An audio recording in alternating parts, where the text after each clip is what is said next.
It's not just dance, it's where I find my expression.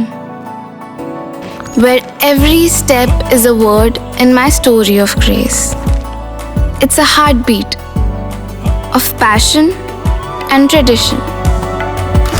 Singhania Educational Institute, cultivating knowledge. Refined oil और process जैसे unhealthy oils ने तो जैसे पूरे market पर कब्जा ही कर लिया है, मगर अब आप इसकी चिंता ना करें, क्योंकि आ गया है वंश कोल्हू का प्योर सरसों कच्ची घानी ऑयल। लकड़ी कोल्हू मेथड से तैयार, ये है नेचुरल और हेल्दी भी। वंश कोल्हू प्योर सरसों कच्ची घानी ऑयल के साथ। वंश कोल्हू, तेल सही मिलेगा यहीं। कभी यूपी के पूर्वांचल में माफिया मुख्तार अंसारी के आतंक का डंका बजता था। बीती रात उसी माफिया की कुछ इस अंदाज में मौत हो गई कि मौत की वजहों को लेकर कोहराम मच गया है। मुख्तार अंसारी के जुर्म और जराइम वाले सफर की बात करें तो उसकी फेहरिस्त काफी लंबी है। उस पर कुल 65 मुकदमे कायम बताए जाते हैं। इनमें से 7 में माफिया को सजा सुनाई जा चुकी थी। वहीं एक मुकदमा ऐसा भी है जिसमें माफिया गवाह की भूमिका में था।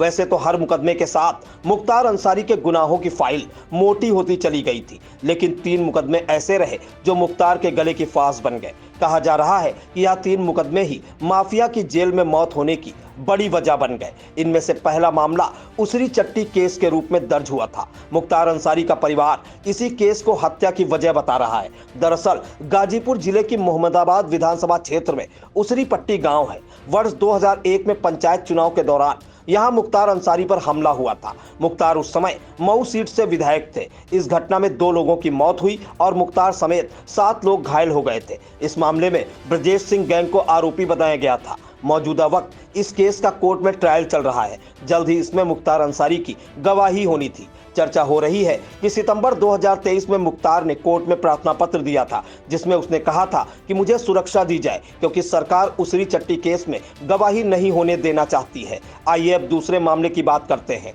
इसे मऊ दंगा केस के रूप में दर्ज किया गया था। यही वह मुकदमा है जिसमें एक बार जेल जाने के बाद माफिया डॉन फिर कभी खुली हवा में सांस नहीं ले सका। वर्ष 2005 में मऊ शहर में सांप्रदायिक हिंसा हुई थी। इसमें 8 हिंदू और 7 मुसलमान मारे गए थे। इस हिंसा का आरोपी मुख्तार अंसारी को बनाया गया और उसे जेल भेज दिया गया। उसी समय से माफिया जेल की सलाखों में कैद था। तीसरा मामला और भी चर्चित है। इसे लेकर यूपी सरकार और पंजाब सरकार में लंबी कानूनी लड़ाई चली थी। योगी राज आने के बाद यूपी में अपनी सलामती ना देख माफिया एक मामले में पंजाब की रोपड़ जेल पहुंच गया था। 2019 से 2021 तक मुख्तार इसी जेल में था और आरोपों के मुताबिक सरकारी संरक्षण में मुख्तार अंसारी काफी शान और शौकत से जिंदगी गुजार रहा था। यह तीसरा मामला मजदूर हत्याकांड था। पुलिस रिकॉर्ड के मुताबिक 2014 में आजमगढ़ जिले के तरवा गांव में सड़क के ठेके को लेकर गोलियां चली थी। इसमें 2 मजदूरों की मौत हो गई थी। पुलिस ने मुख्तार सहित 12 लोगों को आरोपी बनाया था।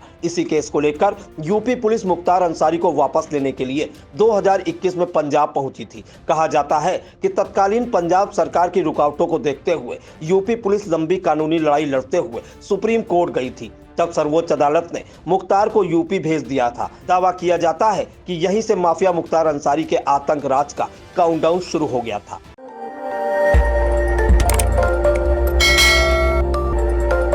खबर आपकी, नजर हमारी।